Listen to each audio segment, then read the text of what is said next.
अस्सलाम वालेकुम क्लास 10। अब हम स्टार्ट करेंगे जो थ्योरम्स है कॉर्ड्स ऑफ अ सर्कल के। मैंने आपको कॉर्ड्स ऑफ सर्कल्स की जितने भी पार्ट्स होते हैं वो मैंने सेपरेटली आपको हर एक फॉर्म में करके बता दिए कि सारे के सारे सर्कल के पार्ट्स होते हैं। अब हम जो थ्योरम स्टार्ट करेंगे, थ्योरम में हमारे पास कहते हैं कि one and only one circle can pass through three non collinear points, कि थ्री नॉन कोलिनियर पॉइंट से हमारे पास सिर्फ और सिर्फ एक सर्कल ही ड्रॉ हो सकता है। तो सबसे पहले हम हमारे नॉन कोलिनियर पॉइंट्स हमारे पास कौन से होते हैं? वो पॉइंट जो एक ही लाइन पे लाई नहीं करते, बस हम उनको ज्वाइन करते हुए एक प्लेन बना लेते हैं, बट वो एक लाइन पे लाई नहीं करते। जैसे मैंने इनको ज्वाइन करते हुए क्या बनाया, सर्कल बना लिया। कोई भी मैं पॉइंट्स ड्रॉ करूँगी, उनको ज्वाइन करते हुए मैं कुछ ना कुछ डायग्राम बना लूँगी, बट वो हमारे पास एक लाइन के ऊपर लाई नहीं करते। जैसे लाइन, ये पास लाइन है तो हमारे पास इस लाइन के ऊपर ये पॉइंट लाई नहीं करते। अब हमारे पास सबसे पहले हमारे पास जस्ट ये गिवन है नॉन कोलिनियर पॉइंट्स, तो हम गिवन में क्या लिखेंगे? हमने ए बी सी या three non collinear points in a plane, कि हमारे पास ए बी सी जो है वो थ्री नॉन कोलिनियर पॉइंट्स है एक प्लेन पे। नेक्स्ट अब हमने क्या किया कि हमारे पास प्रूफ क्या था, इसके अलावा हमारे पास और कोई चीज़ गिवन नहीं थी कि हम कर सकें। तो मैंने एक और बात अपने माइंड में रखनी है आपने, कि अब आप देखो अपने प्लेन बनाना, तो कैसे पता चलेगा कि आपने कौन सा प्लेन बनाना है जिसको पॉइंट को ज्वाइन करते हुए बने। तो यहाँ पे क्या जिक्र आ रहा है? सर्कल का। तो आपने ए बी सी इस तरह लगाने हैं कि आपके पास उनको ज्वाइन करते हुए एक सर्कल टाइप शेप बन रही हो, ठीक है? क्योंकि अपने थ्योरम में क्या प्रूव करना है कि तीन पॉइंट से सिर्फ और सिर्फ सर्कल ड्रॉ हो सकता है। तो आपने A B C three points इस तरह लगाने हैं कि आपके पास एक सर्कल टाइप शेप बन रही हो, ठीक है? तो अब आपने प्रूफ में यहाँ पे गिवन में जस्ट आपको ये था कि आपको थ्री नॉन कोलिनियर पॉइंट्स ही गिवन थे। नेक्स्ट आपने क्या प्रूफ करना है कि one and only one circle can pass through three non collinear points A B C.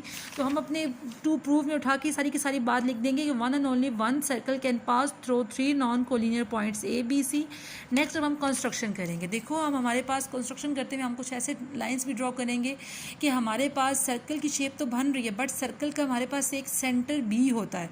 तो हम ऐसा पॉइंट ड्रॉ करेंगे कि हमारे पास सर्कल का एक सेंटर बी बने। तो सर्कल का सेंटर बनाने के लिए हम क्या करेंगे कि हम एक डी एफ लाइन ड्रॉ करेंगे विच इज़ बाइसेक्टर। तो बाइसेक्ट करेगी किसको? ए बी को। ए बी पे हम एक बाइसेक्टर ड्रॉ करेंगे, और बाइसेक्टर के बारे में पता है कि ऐसी लाइन जो किसी भी दूसरी लाइन सेगमेंट को टू इक्वल पार्ट्स में क्या करती है? डिवाइड करती है। बाइसेक्टर की डेफिनेशन आप क्या कर रहे हो? कर चुके हो। और आपने यहाँ पे कौन सा बाइसेक्टर ड्रॉ करना है? परपेंडिकुलर बाइसेक्टर ड्रॉ करना है। परपेंडिकुलर बाइसेक्टर क्या होता है? जो हमारे पास कौन सा एंगल बना रहा होता है? 90 डिग्री बना रहा होता है। तो अब हमारे पास हम क्या लिखेंगे कि हमने ड्रॉ किया, ड्रॉ डी एफ। अब परपेंडिकुलर के लिए ये होता है परपेंडिकुलर बाइसेक्टर टू। जो परपेंडिकुलर बाइसेक्टर है वो किस पे है? ए बी पे। एंड नेक्स्ट हम लिखेंगे जो एच के है विच इज़ परपेंडिकुलर, ये परपेंडिकुलर का साइन होता है, ठीक है? Which is perpendicular bisector to B C. अब हम ये ड्रॉ करेंगे, ठीक है? हम बाइसेक्टर ड्रॉ करेंगे, बाइसेक्टर ड्रॉ करती हूँ, ठीक है? और बाइसेक्टर के बारे में पता है कि ऐसी लाइन जो किसी भी लाइन को मिड पॉइंट से इंटरसेक्ट करे। ये अब मैंने ड्रॉ किए हैं परपेंडिकुलर बाइसेक्टर। मैंने ड्रॉ किया जो एच के है वो परपेंडिकुलर है किस पे? जो एच के है वो परपेंडिकुलर है किस पे? बी सी पे। और जो ए डी एफ है वो परपेंडिकुलर किस पे है? जो डी एफ है वो परपेंडिकुलर है मेरे पास ए बी पे, जो मैंने यहाँ पे बात लिखी थी। अब हम करेंगे कि जो दोनों बाइसेक्टर हैं वो एक दूसरे को किस पॉइंट पे इंटरसेक्ट कर रहे हैं? ओ पे, ठीक है? ये जो दोनों मेरे पास बाइसेक्टर हैं डी एफ और एच के, ये एक दूसरे को किस पॉइंट पे इंटरसेक्ट कर रहे हैं? At a point O. तो ये एक दूसरे को किस पॉइंट पे इंटरसेक्ट कर रहे हैं? पॉइंट ओ पे। तो अब हम यहाँ पे लिखेंगे कि जो डी एफ है और एच के है which is not a parallel, क्योंकि पैरेलल नहीं है, तब भी एक दूसरे को किस पॉइंट पे ज्वाइन कर रहे हैं? ओ पॉइंट पे एक दूसरे को क्या कर रहे हैं? इंटरसेक्ट कर रहे हैं। अब हम अपने कंस्ट्रक्शन में लिखेंगे the line D F and H K are not a parallel which bisect या which intersect each other at a point O. अब यहाँ पे हमने क्या लिखा? अब यहाँ पे हमने लिखा है कि so D F and H K are not a parallel and they intersect each other at a point O, also join A B and C with O. क्योंकि देखो सर्कल में जो आपको पता है कि सर्कल में जितने भी पॉइंट्स होते हैं उनका जो सेंटर से डिस्टेंस क्या होता है? इक्वल होता है। तो अब हम यहाँ पे क्या करेंगे कि अभी दूसरे यहाँ पे अब हम क्या करेंगे कि ए को भी ओ से ज्वाइन कर देंगे, बी को भी ओ से ज्वाइन कर देंगे और सी को भी ओ से ज्वाइन कर देंगे। और ज्वाइन करने का मकसद ये होगा कि ये मेरे पास सेंटर है और सेंटर से सर्कल के हर पॉइंट का डिस्टेंस आपस में क्या होता है? होता है, इक्वल होता है, तो कंस्ट्रक्शन में मैं क्या करूँगी, इसको भी इस पॉइंट से ज्वाइन कर दूँगी, इसको भी मैं इस पॉइंट से ज्वाइन कर दूंगी, एंड नेक्स्ट इसको भी मैं इस पॉइंट से ज्वाइन कर दूंगी। तो अब देखो मेरे पास क्या पता चल रहा है कि ये मेरे पास सेंटर ओ है, और सेंटर ओ ऐसा पॉइंट है जिसका जो डिस्टेंस है वो सर्कल के हर पॉइंट से क्या है, इक्वल डिस्टेंस पे है। तो अब यहाँ तक हमारा गिवन प्रूफ और कंस्ट्रक्शन हो गया है। अब आपने अपने माइंड में ये बात रखनी है कि ये मेरे पास परपेंडिकुलर बाइसेक्टर, और परपेंडिकुलर बाइसेक्टर का मतलब होता है कि जो उसका डिस्टेंस है वो हर पॉइंट से क्या है, इक्वल है। अब हमारे पास हमने क्या कहते हैं कि every point on D F is equal distance from A and B.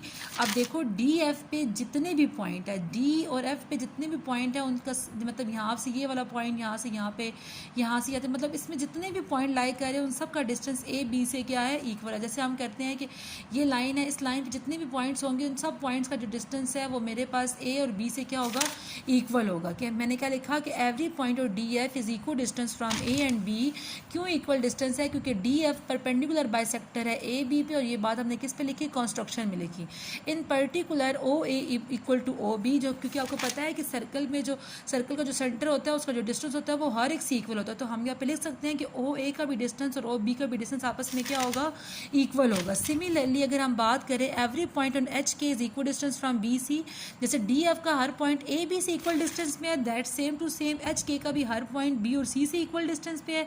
जब एच के का हर पॉइंट बी और सी से इक्वल डिस्टेंस पे, तो इट्स मीन ओ बी और ओ सी भी आपस में इक्वल है। तो जस्ट हम यहाँ पे लिख सकते हैं कि similarly every point on H K is equal distance from B and C, in particularly O B equal to O C. और कंस्ट्रक्शन में हम क्या लिखेंगे, क्योंकि हमने एच के, क्यों ये सब आपस में इक्वल है, इनका डिस्टेंस बी सी के हर पॉइंट से एच के का, क्योंकि एच के परपेंडिकुलर है किस पे, बी सी पे।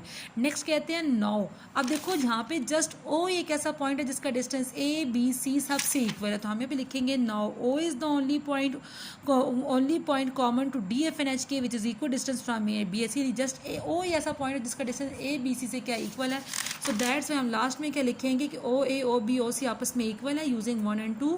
However there is no such a point other than, मतलब ओ के अलावा ऐसा कोई पॉइंट नहीं है जिसका डिस्टेंस ए बी सी से इक्वल हो। सो हम लिख सकते हैं कि hence one and only one circle can pass through 3 non collinear points, के सिर्फ 3 नॉन कोलिनियर पॉइंट से सिर्फ एक सर्कल ही ड्रॉ हो सकता है।